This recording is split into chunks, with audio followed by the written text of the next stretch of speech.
Let's get used to that. कोई election नहीं हो सकता, और इसलिए कि नहीं हो सकता कि आप देखेंगे अब क्या होने जाना है। मुझे पता चला है कि आखिरी 3 महीने जब रह जाएंगे, डॉक्ट्रिन ऑफ नेसेसिटी के तहत, वो जरूरियात के तहत एक इकोनॉमिक इमरजेंसी डिक्लेयर किया जाएगा। उस इकोनॉमिक इमरजेंसी वो अनकॉन्स्टिट्यूशनल एक्ट ना हो तो उसको लीगल कवर दिया जाएगा। और इस वक्त जैसे हम बात कर रहे हैं, इस वक्त लोग लॉयर्स को कंसल्ट कर रहे हैं कि ये इकोनॉमिक इमरजेंसी को लाके हम अपना टर्म को एक्सटेंड करें। इमरान खान जरूर प्रोटेस्ट करेगा, मगर लोग कह रहे हैं कि अगर 2/3 पार्लियामेंट्री सपोर्ट उनके पास हो, 2/3 अक्सरियत हो, तो फिर उनको लीगल कमिटी ये मिल जाएगा। देखिए, सीधी सादी बात यह है, अमेरिकनों ने इन सो मेनी वर्ड्स कम्युनिकेट कर दिया है कि इमरान खान अनएक्सेप्टेबल हैं, और पार्टीज ने कह दिया है इमरान खान अनएक्सेप्टेबल हैं। और मेरे अपने ख्याल में जो इस्टेब्लिशमेंट है वो सोच रहा है कि इसका हम क्या करें। अगर वो अनएक्सेप्टेबल है, जो मेरे ख्याल में है इन लोगों को जिनका मैंने जिक्र किया है, तो उन्होंने ये भी कम्युनिकेट कर दिया है कि IMF तुम्हारी इकॉनमी को तबाह कर देगा अगर तुम हमारी बात नहीं सुनोगे, मगर अगर तुम सुनोगे फिर तुम्हारा बेल आउट पॉसिबल है। इसलिए आज कोई और मुल्क, कोई और ग्रुपिंग तुम्हें बेल आउट करने के लिए है नहीं, तुम्हारे पास कोई ऑप्शन है ही नहीं। दूसरी बात, कोई इलेक्शन जो फेयर है वो हो ही नहीं सकता पब्लिक जब जो इमरान खान ना जीते। तो इलेक्शन इंजीनियर करना मुश्किल नहीं है, मगर जब ये कंडीशंस आपके सामने रखा जाता है और आप क्या कहते हैं, हैंडलर्स हैं, न्यूट्रल्स हैं, तो क्या होगा? तो बेस्ट ऑप्शन डिले करो इलेक्शंस, काम करो डिस्क्वालिफिकेशन पे, डिले ऑप्शंस, बात करो जलावतनी का, डिले इलेक्शंस, अरेस्ट करो, और वो आखिरी जो अल्टरनेटिव है मैं कहना ही नहीं चाहता हूं। तो मेरे ख्याल में ये अब अवाम के ऊपर है, ये बड़ा सीधा साधा मसला बन गया है। ये हो ही नहीं सकता कि वो आएगी, 2-4 तकरीरें करेगी और सब चीज ठीक हो जाएगा।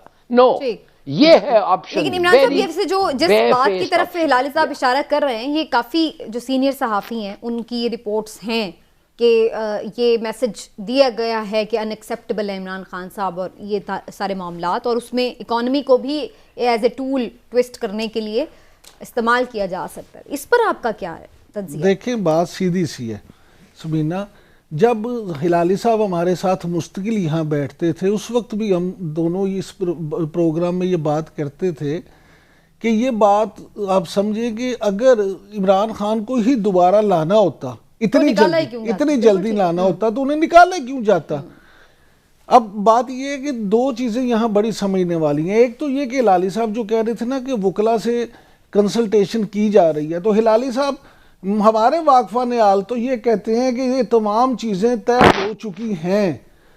अब वकला ने जितने इन्हें मशवरे देने थे वो मशवरे दिए जा चुके हैं, रोड मैप बनाया जा चुका है, और उन तज्जियाकारों के मुताबिक जो इस्लामाबाद और पिंडी की फ़िज़ा को ज़्यादा बेहतर अंदाज में समझते हैं, वो ये कहते हैं कि इलेक्शन का अभी दूर दूर तक कोई उन्हें जो है ना इम्कान नज़र नहीं आता। दूसरी बात ये कि पंजाब में जो निगरान हुकूमत कायम की गई है उस पर बड़े तहफ़्फ़ुज़ात हैं PTI के, लेकिन आप ये देखें कि इमरान खान जो भी तहफ़्फ़ुज़ात का इज़हार करें, यहाँ पे भी अभी तक गवर्नर पंजाब ने या गवर्नर KP ने किसी ने भी इलेक्शन का शेड्यूल ही नहीं दिया। तो अगर इलेक्शन होना हो तो शेड्यूल तो कम अज़ कम होता है।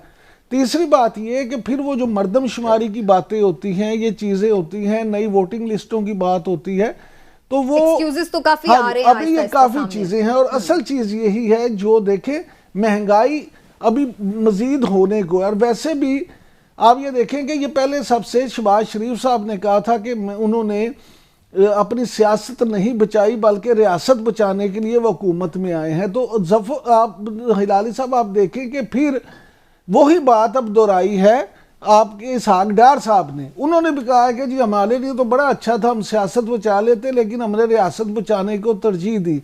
अब वो यही बयानियां लेंगे साथ। और मुआशी इमरजेंसी की जो आपने बात की है, देखें अभी जो महंगाई होने वाली है और जिस तरह से डॉलर पिछले 2-3 दिन में उसका जो हाल हुआ है, तो लोग तो ये कहते हैं कि पेट्रोल भी अब महंगा होगा। जब पेट्रोल महंगा होगा तो उससे दुनिया की हर चीज महंगी होगी। तो फिर आप देखें कि उसके बाद होगा क्या। कल मुझे एक माहिर ये ज़राअत बता रहे थे, उन्होंने कहा जो हालात हैं इस वक्त, अगर यही हालात रहे तो अगले फसल जो आएगी चावल की, तो उसमें शायद चावल 500 रुपये किलो पे चला जाए। यानी आएगा आदमी, गरीब आदमी, रोटी और चावल जो है, अगर आटा और तो फिर ये इस तरह के फैसले करके इलेक्शन में जाने को तो जाहिर तरजीह नहीं देंगे और हर मुमकिन कोशिश होगी कि इलेक्शन डिले किया जाए। एक छोटा सा ब्रेक लेते हैं, ब्रेक से वापस आते हैं। फवाद चौधरी साहब का इसके ऊपर खास तौर पर बात करेंगे, क्या दोबारा से उनका जिस्मानी रिमांड देना ज़रूरी था और इसको कैसे लोगों ने एक्सेप्ट किया है, कैसे उस पर रिएक्ट किया, इसके ऊपर बात करते हैं ब्रेक के बाद।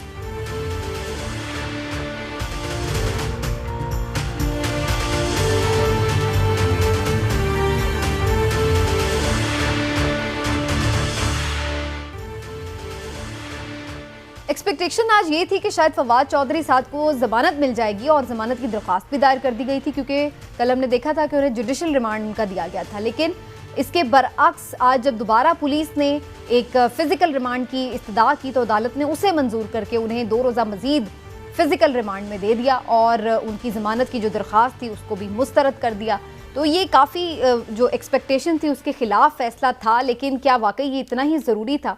और अब इसके ऊपर तहफ़्फ़ुज़ात ये जाहिर किए जा रहे हैं उनकी फैमिली की तरफ से, लॉयर्स की तरफ से और ख़ुद पाकिस्तान तहरीक इंसाफ के चेयरमैन इमरान खान की तरफ से, कि उन्हें ख़दशा है कि फवाद चौधरी साहब पर जिस्मानी रिमांड में कोई तशद्दुद ना किया जाए, जो कि इससे पहले आज़म सवाती या शहबाज गिल के मामले में देखा गया। तो इस चीज़ के ऊपर इमरान खान साहब ने चीफ जस्टिस ऑफ पाकिस्तान को एक ख़त भी लिख दिया है, जिसमें उन्होंने कहा है कि वो इंश्योर करें कि कोई भी आईनी जो इंसानी हुकूक है उनकी खिलाफ वर्जी ना हो। प्लीज़ इस चीज़ को देखें, चेक करें। और उन्होंने उनका रेफरेंस भी दिया है आज़म सवाती और शहबाज गिल साहब का।